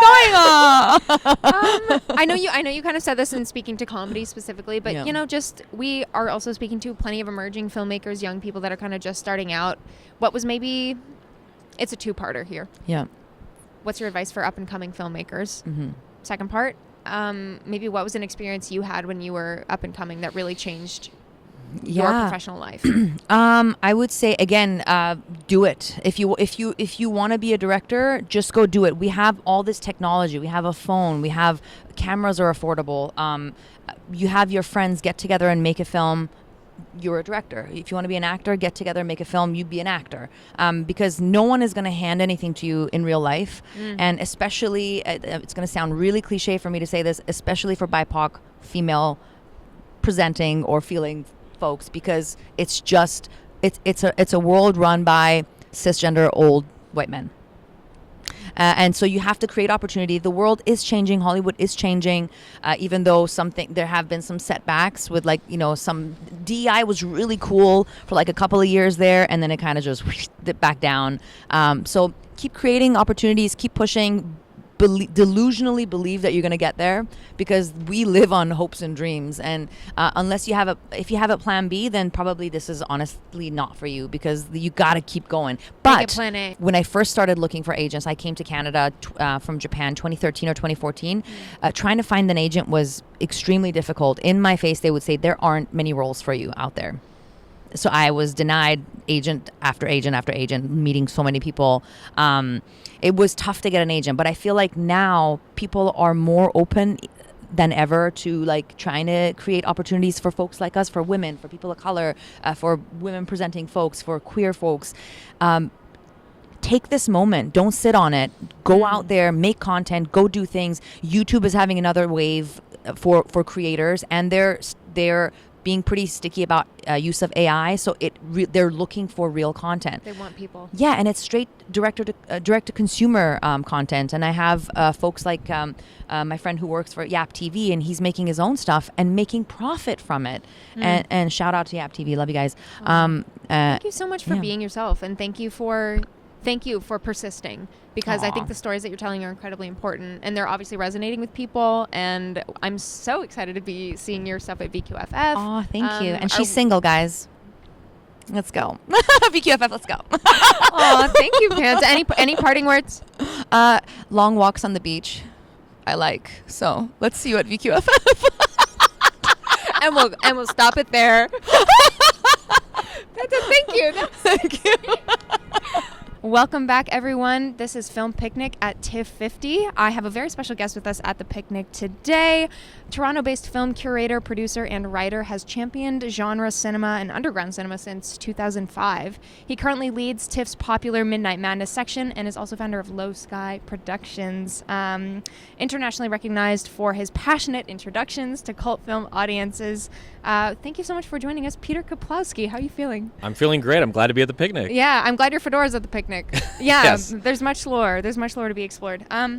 Something we have in common, we are both students of cinema in an academic sense. Yeah. Because this is kind of, maybe some people, their natural thought is, okay, if you have a cinema studies degree, you go right into programming. What was your transition into like your current work like from that academic background? I mean, I've been curating ever since I graduated from high school, and arguably I was curating during high school because I would just I wouldn't go out for lunch. I would just ask like my economics teacher, can I stay inside and show John Woo movies to my friends on like the school television. So I was like curating in my teens. Was that VHS? Was that DVDs? Those are DVDs from Chinatown, bootlegs mostly. Okay. Lots of bootlegs of Chinese movies because Toronto Chinatown was just, there was a period where it was just overwhelmingly full of just the greatest film catalog and archive you could ever find. It was just every Hong Kong movie was there. Oh my gosh. And when I graduated, I got a job at three things happened. I got a job at a movie theater, There you go. the Bloor Cinema, and I started actively lobbying for the cinema to start playing films that I saw were coming to cities like New York and LA and Austin. I was really jealous of some of the cult movies that were screening there. I started working and volunteering for a festival called Toronto After Dark, where I started pre-screening short films. And I joined the Cinema Studies Student Union at the University of Toronto, which played films for free every Friday night on 35mm. And when I got involved in that, I wanted to play martial arts films because I was very passionate about Hong Kong cinema. And there was one guy in Toronto who had an archive of martial art movies, and that was Mr. Colin Geddes, who at the time was running TIFF Midnight Madness. Shout out. Yeah, no, I mean, Colin's my Sifu. I mean, I owe so much to him. And he had this incredible collection, so I would just be like, Colin, can I rent some of your films that you're keeping? And that's how we developed our friendship and got to know each other, and he admired how I was taking initiative and showing strange and interesting movies throughout the city. And over time, that friendship became a partnership as we worked together on some festivals like Action Fest, which was a short-lived festival in North Carolina that was dedicated to action cinema. And then there was an opening for an assistant position at TIFF, and he asked me to be his assistant one year. And that is how I really got cemented as part of the Toronto International Film Festival's family. Amazing. Love a mentor-mentee relationship, for sure. And I mean, I will say the cinema studies degree that I got out of the University of Toronto, both the undergrad and the master's, was very helpful because I mean, a lot of the job is, you know, being able to articulate and speak to why the movies you're showing are important or interesting or substantive, and a lot. I really drew on a lot of my writing from U of T. And I apply that to this job all the time, especially in the program notes, which I think are a very underrated aspect of film curation. And I'm actually always Underrated to some. Well, Some people appreciate them. yeah, but I if you look around, a lot of film festivals have kind of dispensed with program notes. This is true. And I think it's so important. It's, you know, on the one hand, the program note is partially marketing copy, but I really feel like the great program notes are the ones that are also critical, or also basically starting the discourse on a film. And I think I think a program note can make or break a movie sometimes, because you can sometimes go see a movie and the program note might have forgotten to mention that this film is a comedy and no one laughs because the comedy's maybe too dry. And I've seen that happen before, where a program note like neglects to mention that this dryly funny Chinese movie is funny. Yeah, so it can really set the tone. Yes, it's very important. So I labor over my program note. Yeah, I will say it is notable how you have such a well-rounded kind of international lens as well that you've brought to the Midnight Madness. I mean, that's something selections. that Colin taught me too. I mean, when I was his assistant, Colin really drilled into me that Midnight Madness is not one thing. It's not a horror section. It's not 10 zombie films in a row. It very much spans multiple genres, but also multiple perspectives. It needs to be a different experience every night. It's like creating a playlist, and you don't want the same vibe every night, but you do want to build something that ebbs and flows and covers different parts of the world. I'm super self-conscious if I end up with a lineup that is a majority English language or majority Western countries. So I'm always looking for new perspectives, because frankly that's the difference between genre cinema and midnight cinema. I feel like genre cinema is just about checking the boxes, where midnight cinema is finding boxes that you haven't encountered before. Yeah. Well, kind of on that topic too, I was going to say, how do you balance if people are coming to Midnight Madness expecting a certain kind of energy or expecting a certain kind of, like vibe amongst the crowd? How do you balance giving people what they expect versus surprising them in terms of experience? I mean, if you look at my lineups, that I do try to strike that balance. I will have occasionally films from auteur filmmakers. Tonight we're premiering the world premiere of Normal from Ben Wheatley. Shouts to Jess McLeod, our friend. And Ben Wheatley, he won the People's Choice Award last time he was at Midnight Madness. Okay. So I knew when that film was coming in, this is a film that the audience is going to be primed. They're going to want to see this film. Similarly, last night we had the premiere of Furious, Kenji Tanakaki's Furious, and that film, the entire cast pretty much is comprised of martial arts stars who launched out of Midnight Madness over the last 25 years. And so again, that's something that the audience, is excited and wants to see. At the same time, I want to give them something that they haven't seen, that they haven't encountered before. So on Tuesday, we have Karmadana, which is an outrageous Serbian horror satire. On Thursday, we have Junk World, a Japanese stop motion film that took 7 years to make from a small team of 6 people. So those are it is about those balances and finding those anchor films like The Furious or Normal that will draw in the crowd that wants to see something that they're familiar with and want, an artist that they're interested in. But when they're there, hopefully the vibes are so positive that they're like, I got to come next tomorrow night. I want to see what happens tomorrow. Yeah. Okay. I like that. This might be kind of like a choosing between your children kind of question, but do you have a favorite from this year's lineup specifically? I'll narrow the parameters. Do you have a favorite programming choice that you've? I mean, I was really excited to play Curry Barker's Obsession on Friday night. He's a really prolific social media and YouTube creator and comedian, and I had been aware of his short horror films, The Chair and Milk and Cereal, which I thought were really effective. And when I saw Obsession, I really was blown away, and I felt like I was being exposed to a very exciting new voice in horror. And so it was a film too that was going to come in with the only hype that it was coming with was if you were familiar with his YouTube work, you might be excited. But he's an unknown entity to many other people, specifically many genre people, and I was very excited to see both that director and that cast meet that audience and be so embraced by that audience. And I hear there's a bidding war for the film now. Okay. And I'm very excited. Midnight Madness has been home to many bidding wars, many careers, filmmakers like Mike Flanagan was, he had some films before Midnight, but Midnight really launched him with Oculus, The Insidious and James Wan's career, and Saw. Those films came out of Midnight Madness. Their careers were launched there too, and so it's really excited for Curry Barker to also have his career launch in hopefully a similar way. Yeah. And so that one I was really proud of and was really excited to have in the lineup. Yeah. Well, major credit to your taste. Well, I mean, it's funny. Filmmakers will come up to me like, "Thank you so much for choosing," and it's a weird thing to be thanked because they made a really great movie, and to me, it's oftentimes the decision is very instinctive and intuitive. It's like, yeah, you made a great movie. Of course, I'm going to play it. Yeah. That being said, I also want to put together a lineup that is provocative, and so that's why I do have films like Fuck My Son, or The Napa Boys, which are movies that are almost anti-films in how much they provoke and potentially will enrage the audience. But I look forward to that because as a midnight programmer, if I'm not splitting the room at least some of the time, I don't think I'm doing the job right. Yeah, I will say when I was doing a little bit of research, a little bit of prep, I had read something about you involving Harmony Korine. Oh yeah, that was a very provocative one. That was Aggro Drift, and I knew that was a movie that half the room was going to hate it. They were just not. They were going to be like, "What is this?" But I knew half the other room were going to lock into that wavelength, and I knew Harmony was going to be very entertaining on stage, and he was. So I knew, I'm not just curating the film. I'm also curating an experience and a circus. And to me, the star of the night is not just the movie and the filmmakers. It's also the audience. The audience. And so it is about finding those films that I think are going to elicit interesting reactions from the audience and create a memorable experience. And I've had people come up to me and said, Peter, I didn't like that movie, but that was a really fun night.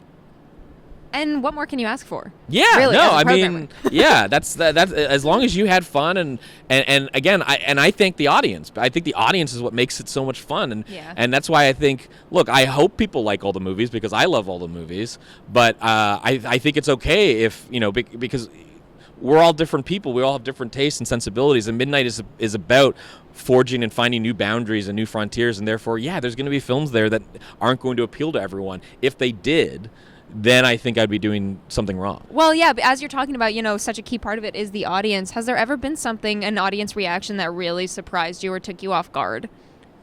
I mean, I've played movies occasionally where I could tell, the audience isn't clicking with this one, and you take risks as a programmer, and my heart goes out to the filmmakers because I care so much about the film teams and how a film is being platformed. So it really breaks my heart if a film doesn't work for an audience because it's so for me, curation is all about trying to best position a film and give it the best platform. And there's sometimes, for instance, there'll be movies I see that I might like more than anything that I'm playing. But I just recognize I don't think the TIFF Midnight Madness stage is the right place for that movie. Yeah. And so that does become a conversation that I have.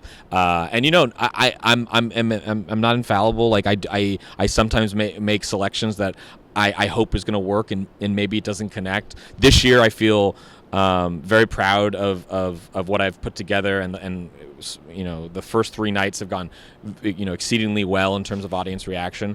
But like I said, I do think a Midnight Madness programmer needs to incite some division, and that is coming. I usually save it for mid festival, but it's not to besmirch the movies that are going to be divisive, because I think it's exciting that they're divisive. Yeah. A question that kind of relates, maybe we also exist on social media, and obviously like the cinema is kind of integrating with the internet now. We've got verticals, we've got like this kind of new age.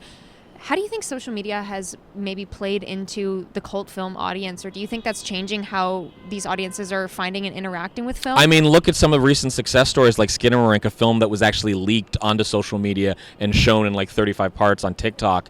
Then subsequently, blew up on social media, and people are so interested in this film that it encouraged its distributor to do a wide release of the film, and it did, rather well relative to its budget, at the North American box office. And so I think that's an example of how, look, I'm not saying go pirate movies, and that's going to always work, but it did work in that case. So I think it was an interesting experiment, and I think that I actually think a lot of people have thought that like social media has made audiences very ADD addled, and like they need like movies that are like bang bang bang bang bang. But I actually find that younger audiences, especially audiences that have been raised on social media, are really into like slow cinema genre and liminal cinema, and so Exit 8, which is a great genre film, not in Midnight but at the festival this year, I think really plays and caters to that audience. That's directed in a by big I forget his name. Oh goodness, sorry for putting you a, on the spot. he's a fantastic Japanese film producer. Genki, I don't remember his last name. Well, we'll insert it here. But yeah, no, Exit 8 is terrific, and I actually think it's an example, and I think it's going to do very well for Neon, who picked it up out of Cannes, and I think it is an example of this sort of slow genre cinema that people, the online audience, they're used to watching TikToks and watching an image loop like 30 times before they move on. Yeah. So actually, they apply a level of scrutiny, and they have a media literacy that is quite savvy, that I think is interested in analyzing and studying and sitting with an image. So I think the exact opposite. I actually think young minds aren't that as distracted as their critics might suggest. Well, I appreciate that optimism. As we wrap up our picnic here, any advice for young emerging filmmakers, future titans in the industry of film that are looking to maybe get into what you're doing in programming and being in this world? What would you suggest? Oftentimes when a filmmaker is asked the question of, a common piece of wisdom they have, which is call yourself a filmmaker and start making movies. And it's the same with curation. Just start curating. We have so many opportunities to curate. I mean, social media is driven to turn us all into curators because we curate our lives and how we represent our lives on Instagram and TikTok and all these other platforms. And you can, and there's so many opportunities to demonstrate your taste. So start doing it. If there's a bar with a large television screen, talk to the owner and say, hey, can I show movies here every Sunday night? Because if it's a small venue like that, you don't even have to worry about the rights. No one's going to bother you. But you can maybe show interesting work and gradually develop an audience, and then maybe you can contact a fine art gallery and say like, hey, you've got a back room with a projector. Can I start screening movies there? And maybe if you accumulate enough capital from doing these screenings, maybe you can start inviting contemporary artists and paying artist fees and supporting them. And then who knows? As what's happened to me is I always wanted to make movies, and through curation, I've met so many filmmakers, distributors, people who work in the industry, and got to build that network. Well, what ends up happening is I ask the filmmaker, when's your next movie? And they say, I don't know, this is what I'm trying to make. And then I go, okay, I'm going to try and help you make it. And that's how I started producing. Every filmmaker I've worked with has either been a filmmaker I've invited or rejected from a film festival, but they've all been filmmakers that I've met through the process of working as a curator, and now I'm producing their work. That's amazing. I call it pre-curation. Hey, that's amazing. Thank you so much for your time, Peter. No, my pleasure. We're so excited to be at Normal tonight, and please enjoy the rest of the festival. Thank you for sharing your time with us. Thank you. Hello, everyone. We are here with Preeti Torul. Thank you so much for joining us and spending your time. Oh, thank you. I'm just going to give a little brief introduction to you. Mm-hmm. Preeti Torul is a British-Canadian actor, screenwriter, comedian, and filmmaker who began her career in the Second City, Toronto in 2013 and was cast as a writer and repertory player. Yep.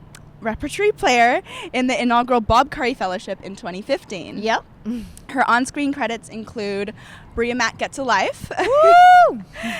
Note to Self, CBC, Odd Squad, PBS, 9 films about technology, FXX, Hulu, and Wedding Seasons on Netflix. Yep. She has written for CBC's Air Farce and Tall Boys Season 3. Mm-hmm. Thank you so much for joining us. Thanks for having me. Wow, I've never had my career read back to me. Well, That's it's very wild. impressive. You do it all. You write, you act. Yep.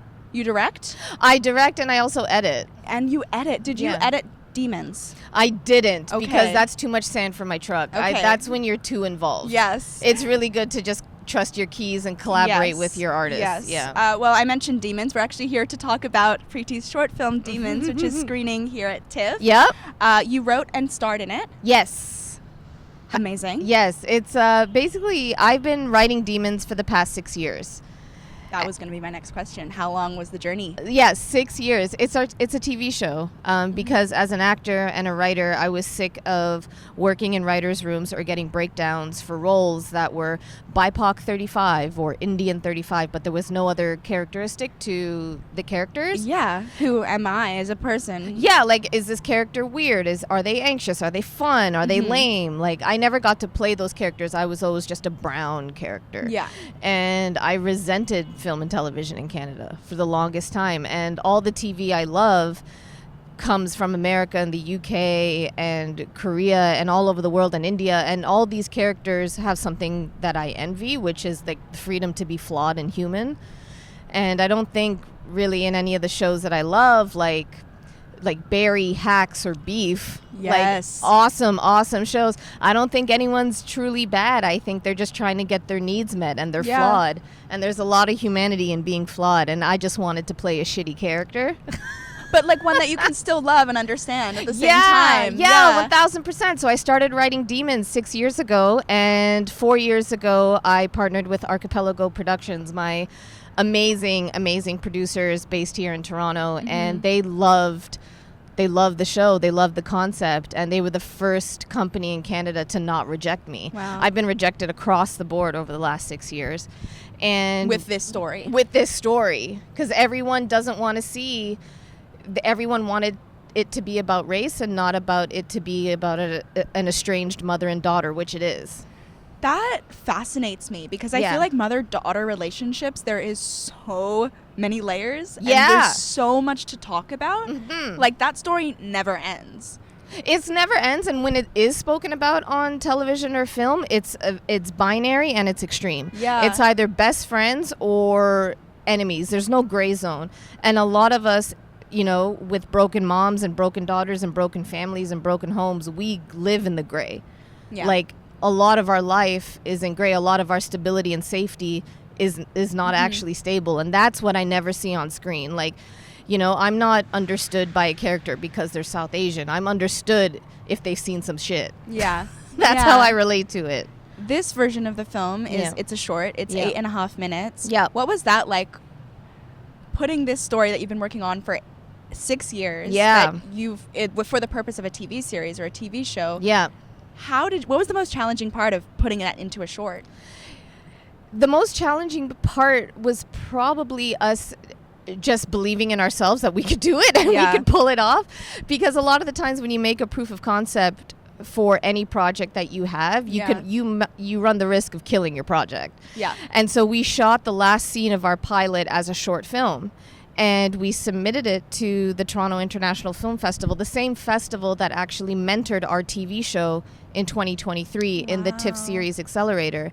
And with TIFF's industry support, we got into the festival, which was incredible. And we get to show the world that high quality television exists in Canada. And it's not. It really, really, really does. Yeah, and it's not overnight. You know, it's not an overnight thing. These artists have always been here, and this is a chance to show the industry and all the streaming production companies that get to be here and get a tax break. It gets to show what they can make here. Yeah, truly. Coming back to the fact that the TIFF version is a short, it's made for a 10-episode series. Yes. What can you / are you exploring in the 10 episodes that you weren't able to explore in the short version?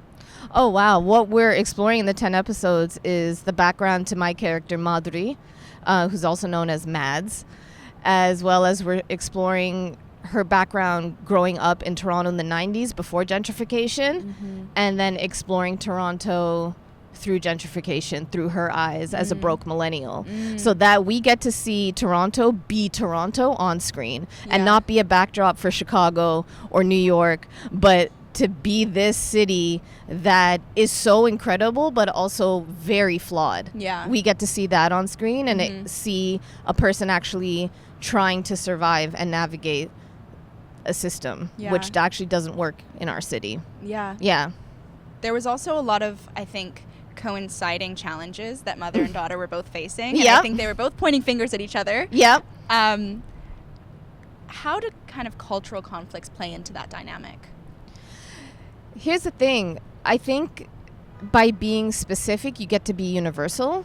I don't want to claim that I know what every South Asian person is feeling, because I don't. There's a billion of us, and I'm one person in the East End of Toronto, so there's no way that I could speak for a whole people. But what I can speak for is feeling alone, feeling broken, feeling the sense of struggle, and that specificity makes it universal. And so these two women, it's not a South Asian story, they just happen to be South Asian, and you get to see their mannerisms, their culture, their connection to each other, and even though they're estranged, you get to see them mimic one another. Yeah, truly. Yeah. From the very beginning, I was like, this is a mother and daughter. Yeah, 1000%. And so that's how you get to see those cultural moments explained explained in our show and explained in our short. Yeah. Yeah. Mads is 38 in the story. Yep. What made you choose that age as opposed to being a younger teenager who's, having pressures with a mom or... Because I don't think television is showing women in their late 30s and their early 40s or in their 50s or in their 60s as competent and with agency and being messed up and flawed and being funny and leads. And also continuing to have a life. I think it's a very misogynistic and just very binary way of looking at women and like femme-identifying people. Yeah. It's like your livelihood and your sense of self and your agency is not exclusive to youth. and women are the number one market in the world, and I want to make television for women and For everything. and femme people to see themselves. Yeah, 100%. I love that. And I think it's also important to show that in later life you can still be confused. 1,000%. You can still not have it together. And I think that also just 1,000%. makes it even more relatable and more... You said at the beginning of this interview that you've had a lot of experience with rejection. Yeah. Have you been to TIFF before? Yes. You've been to TIFF? Yes, I've been to TIFF before. I got to play a wonderful role in the Crave Roku show Bria Matt Gets a Life, Yes. created by Sasha Leigh Oh, Henry. yes, it did premiere at TIFF And in it premiered at 2023. yes, it premiered at TIFF in 2023, so I got to be a part of it. But years ago, I used to work at TIFF as an usher. Okay. Well, what does it mean to you now, then, to have this film of your own premiering here? Honestly, I'm numb. I Yeah. couldn't tell you. Yeah. I think I could tell you a few years from now, but right now I'm just... It's a lot. It's a lot. It's a lot of people, a lot Yeah. of conversations, Yeah. overwhelming, I can Be imagine. nice to your ushers. Give it up for the volunteers. 100%. Yeah. Yeah. Well, thank you so much for spending the time talking to Thank us. It's a very you. quick interview, but is there anything that's coming up next for you? Stay tuned on Demons. Stay tuned on Demons. Some fun things to share, but not yet, but you'll see. Yeah. Let us know, and we'll talk about it on Film Picnic. Thank you so much, Preeti. Thank you. Hello, we are here with Hi. Sasha Leigh Henry. Thank you so much for joining us. Thanks for having me. We're so excited to have you here. I'm going to give a little intro to you. Sasha Leigh Henry is a Toronto-based writer, director, and producer. Her short films include Love Bent, To Love and Back, Bitches Love Brunch, and the TIFF official selection, Sinking Ship. She wrote and directed the TV show Bria Matt Gets a Life, which premiered at the festival in 2023. She was also a writer on the Canadian Netflix series Working with Moms, which I have personally watched at least twice through. I love it.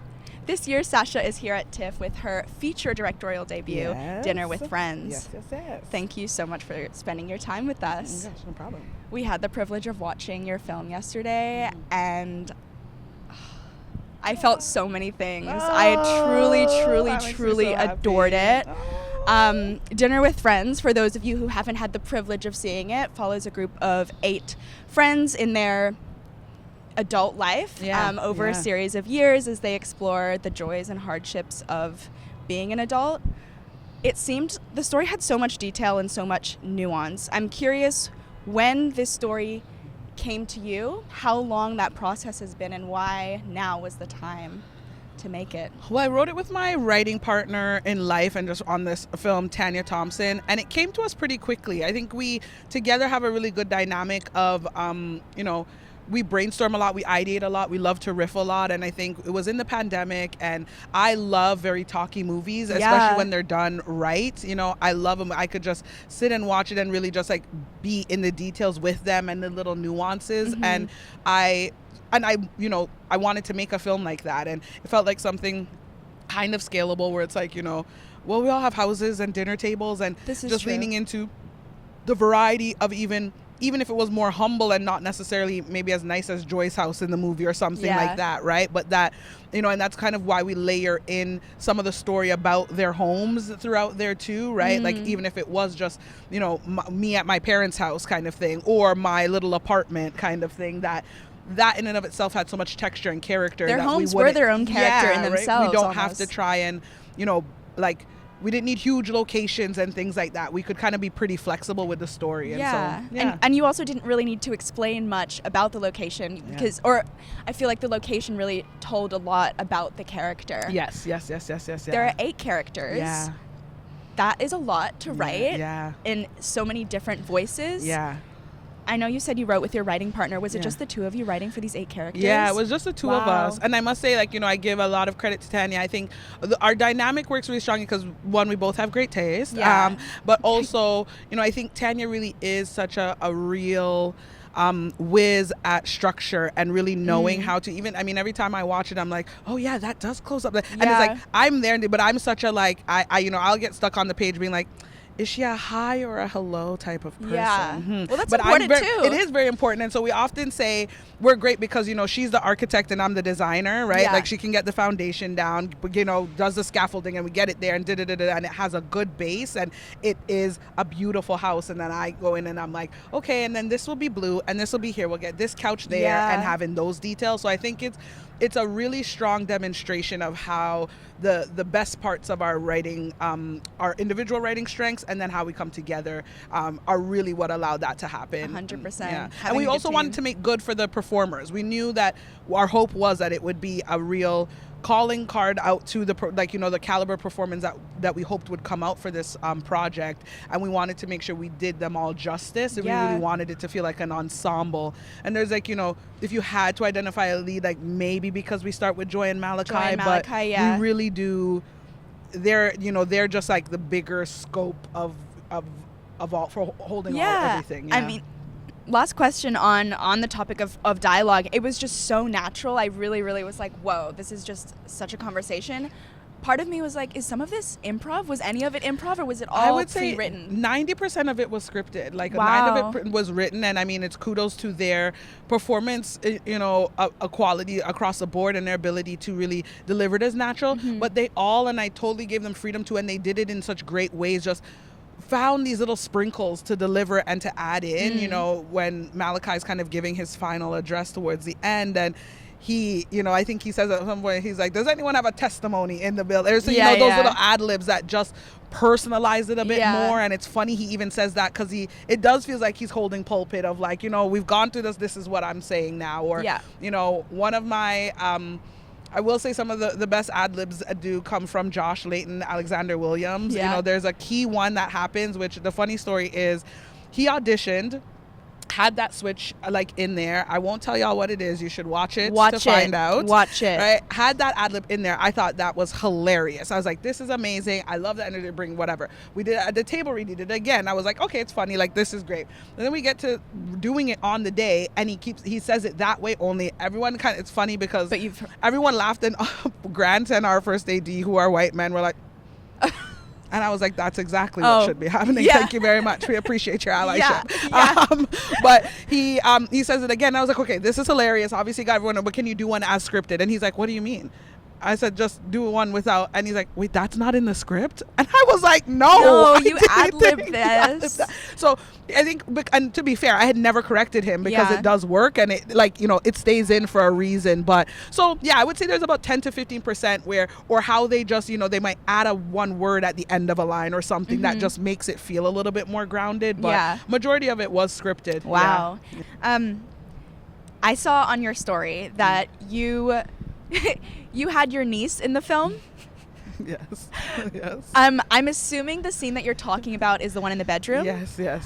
Please tell me more. She just, I love her so much. She really is my little mini me. Yes. And she wanted to perform, and I just I think this is one of the beauties of kind of doing your own independent thing, and that you can bring them into the fold or expose them to this in this way. And so I, instead of just having, again, and for a film like this at our budget level, everywhere where it can be the real thing, right, just buys a little bit more of that credibility, 100%. right? So instead of just a pillow, right, she's in the neighborhood, told my brother, bring her down, she was very excited. We rehearsed, you're gonna sleep and then roll over, you're gonna sleep and then roll over.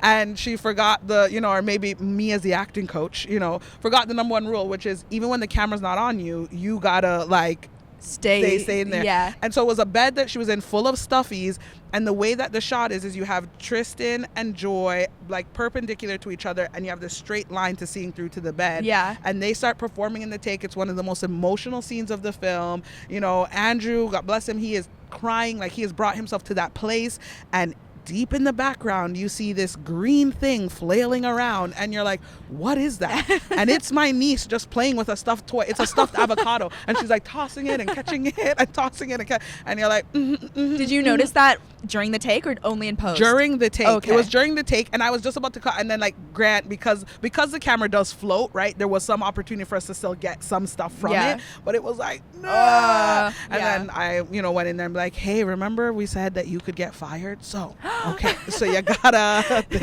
Remember that. yeah, remember, okay? We want to keep the role. It's funny because in post, the second time we did it, right?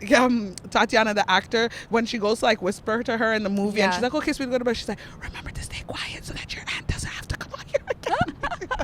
Giving her advice, That's kind so of thing, because funny. she really got into it. So funny story, but at the time not funny because No, you're on very 9 days and all stressful. those kinds of things. But I mean, a real testament to how pro Tatiana and Andrew were, because it, obviously we still got it and they really Yeah. knocked it out the park. Yeah, you mentioned shooting in 9 days, and that it Yeah. was a small budget Yeah. of $100,000. Yeah, we went to camera with $100,000. We really happily, Telefilm came on board to Okay. support post. So, but we're still sitting at around like, 100 and like just under 200,000 for Yeah. our budget. So yeah, a How- micro budget. a micro, which is insane that that's a micro budget, but it is. Yeah. How do you manage your own and other people's expectations when you know that they're showing up for you Yes. and your story yes, and not just yes, the money? Yes.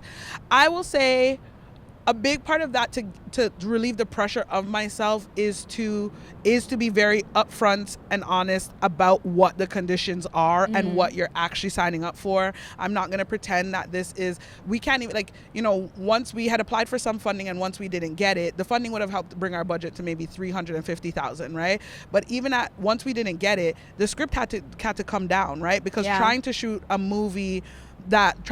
like, let's say, a movie that's geared for a $350,000 budget on $100,000 is miserable. Yeah. And I had promised everyone that it would be challenging, but not miserable, ambitious, but achievable, right? And so it just felt like, I needed to, the weekend we didn't get that funding, I spent like, having my 3-day mourn and move on process where I was Yeah. like, oh my God, what is... You can feel the devastation, and then you have to and then figure it was out. like, okay, I need to reimagine this thing and get myself behind it. Okay, sharp shoot the story even a bit more and whatever. We can do this. And Tanya and I, we held our feet to the fire. We committed to shoot dates and to thing, and everyone signed on knowing it's either this budget or this budget. And if we get this budget, right, this is what you be paid. If we get this is what it is. So that helps as well too. And I think in even our breakdown and how we talked about it to people, this is, if you have the room in your schedule to kind of come out here and play, like, everyone will be paid. Everyone did get paid, yes, right? But it's not going to be what normally you're going out for and that kind of thing. So what we can offer, though, is a decent opportunity over 2 weeks to really dig your teeth into a good role and have some fun around good-natured people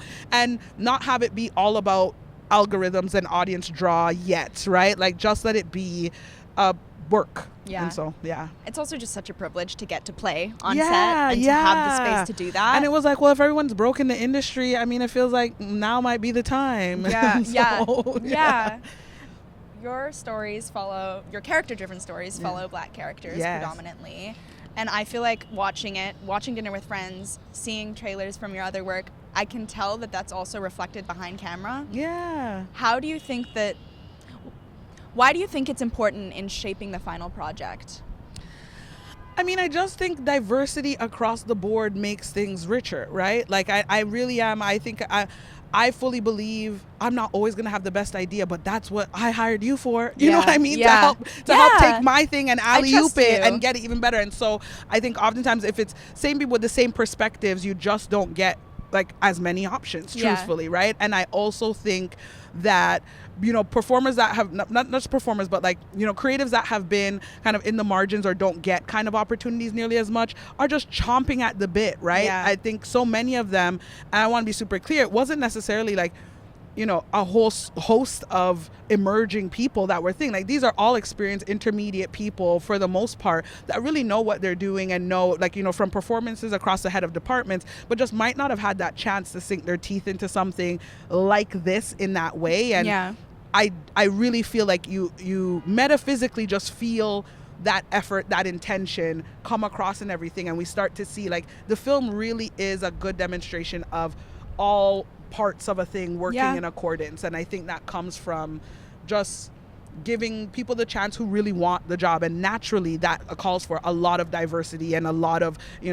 across gender, across culture, across race, across sexual orientation. Yeah, 100%. As an actor myself, I've been on maybe 2 sets where there's a Black director, and it's a world of a difference. It just Yeah. feels different. I feel an extra sort of like good in my in my body and like excited to perform. And I mean, I will say to the performer, I could feel that too for some of the performers, and you know, Isaac, who plays Paul, said that quite a bit, of just like, I could feel the joy of the rarity of that experience for it to be 8 players, all principal basically, you know, and to be telling the story that while they're all Black or people of color, right, is not necessarily about that. And that's one of the biggest things that I want to be able to offer, is a breath away from the single vein of trauma that is always reflected about whatever identity that we may have, whether that be race or gender expression kind of thing. And I think that's one of my favorite things about the film, is that it's so universal and so accessible, and it's a story carried by, like, you know, 8 POC performers that are just like knocking it out the park. Out of the park, seriously. The casting was amazing. Thank you. On to our final questions. I have so many questions, but what advice would you give to a young Black woman starting out in the film industry who might feel like there's only so much space for us in each room? Get out the room. Get out the room. I love that. The shit they're serving in there doesn't even taste good. Get out the room and go make your own. Like, I really do believe it. I know it's easy. It seems ridiculous because I've been at TIFF so many times, and I did get money from TIFF, and I did win the CSA, but I fully believe that a big part of being willing to do it anyways and do it on, you know, however I could on my own terms is how that ended up happening. I think if you're in a room where it's not feeling encouraging, it's not feeling hopeful, you got to get to a place that is, and that might be, you know, I mean, I made this film 6 months after winning the CSA for Best Comedy Series, right? And for so many people, I think that you get to a certain level and you don't have to do that anymore.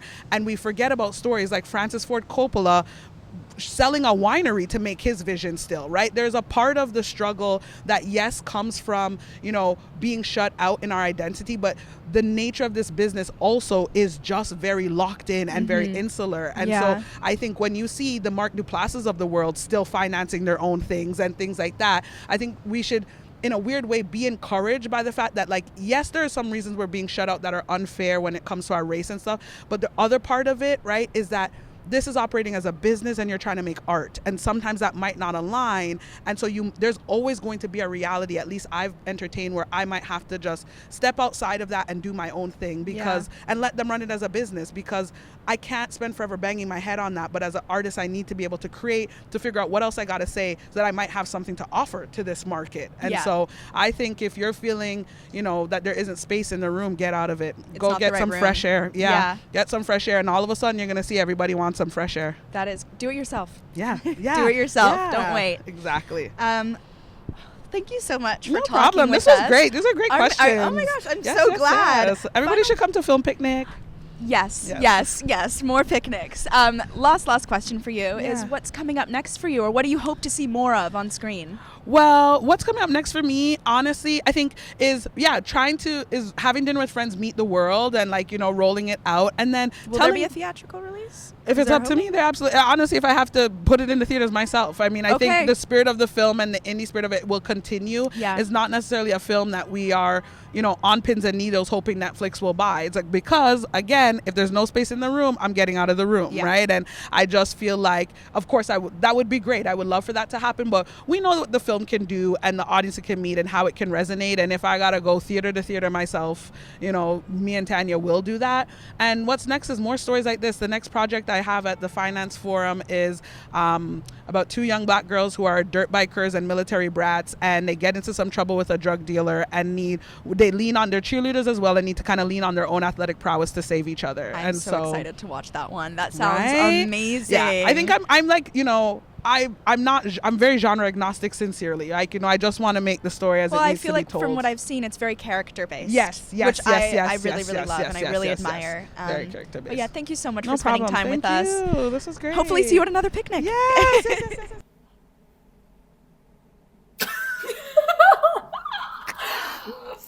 Guys, TIFF finale. TIFF finale. Well, not the actual TIFF finale. It's our TIFF finale.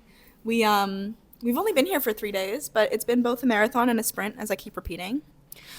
It's been really crazy. I feel like I've learned so much already. So much. Which is, obviously, like, you have an experience, you learn whether or not you like it, whether or not it's for you, but also, as I'm forming my opinions about kind of press in general, I'm also learning logistics of carpets, how you get people's attention. Do you want people's attention? What's etiquette? What What's is polite? professionalism? What is polite? Not What is just- best practice? Not just amongst other press members, like how to, respect each other's space and make sure that you're giving, another person the time of day to be able to ask their question, but also not screaming out at the talent. Not that we ever did that, but but then it's also okay to not just be so shy and not say anything. You need to get their attention somehow. You So gotta- ask a question appropriately in a volume that they can hear, and then they have the choice to answer. Yeah. Also, the benefits of, I feel like, I don't know, sometimes there's maybe like an idea that, like industry learning happens at panels or like at networking events, but it's like, Just we're do it. literally, I feel like we were learning from the people just that we were standing next to in line, like all these other independent creators, other people that are taking time out of their schedules. And yeah, I don't know. I feel like it's been really inspiring to learn from other people that are in the space with us, which is, again, what Film Picnic aims to showcase. Like, knowledge comes from so many places. But 100%. I'm like, getting that. I think our first TIFF was really successful. We got on some awesome carpets. Also, that apparently there's a difference between press and media, because we are press, which is privy to press and industry screenings, but there's also a type of pass that's called a media pass where you don't have any tickets included. So you're not seeing any screenings, you're just there to be on carpets. So if you have the choice between press and media, and you can choose press because you have access to more. Yeah, I'm so grateful to be here with you, Georgia. I feel like we've learned so much. We've gotten so much closer as well, and like we were The shenanigans this weekend. we shenaned and we Again. I'm really excited for the next time we're here. We're gonna be here for a little bit longer, hopefully. I'd love to spend like the first half of the festival doing press and media stuff, and then like the second half just chilling out and going to movies in my sweats. Yeah, the cinephile in me is a little bit sad that I've only seen about 4 films. In Also, 4 days. you wearing the hat. Hey, I think it's this relevant. whole interview. There's been so many films that I've wanted to see and things that you just don't. It's like, do you take an opportunity? Well, my hand looks huge. Why Like a does it 0.5, look like I think that? it's- I don't think so. Anyway, Your hand is just. Anyway. it's your hand too. Put your hand out. There's just so much great cinema here. Obviously, it's a film festival, and like the street is full of people because it's a bunch of people coming together over their love of film. And I'm like, yeah, of course I wanted to be seeing more movies. But then again, it's like we've also had some pretty damn cool opportunities that Guys, I talked to Rami Malek today. I don't know. This has been a really exciting and inspirational festival. I think Vancouver's an awesome space and a place for film, but the money involved in film is not as present or prevalent as somewhere like Toronto or LA or New York. And it's just really cool to see a festival that literally blocks off streets, and every restaurant around the area and a hotel is partnered with it. And there's just so much support that this festival has. And like it's a fabric of the city. Yeah, it is. And to see the type of filmmakers and creatives that attracts has been really, really awesome and inspiring, and makes me excited to continue to create and be in this space. Don't be afraid to be different. It's actually very necessary. There is more than enough space for you to create your own journey, your own path. Also, every time we're like, what's your advice for up-and-coming filmmakers, like people that are just starting out in the industry, whatever kind of niche it is, comedy writing, cinematography, whatever, everyone's like, just start. Just do it and call yourself the title that you want to be called, and dress the part and pretend you are the Our part. outfits. Our little media outfits. Yeah. Yeah. Also, the amount of compliments I've gotten on these earrings that Georgia literally made. Are you kidding me? I love it when they're like, oh my God, I love your earrings. And I'm like, yeah, she made them. Anyway, this is our outfit for our last day of TIFF.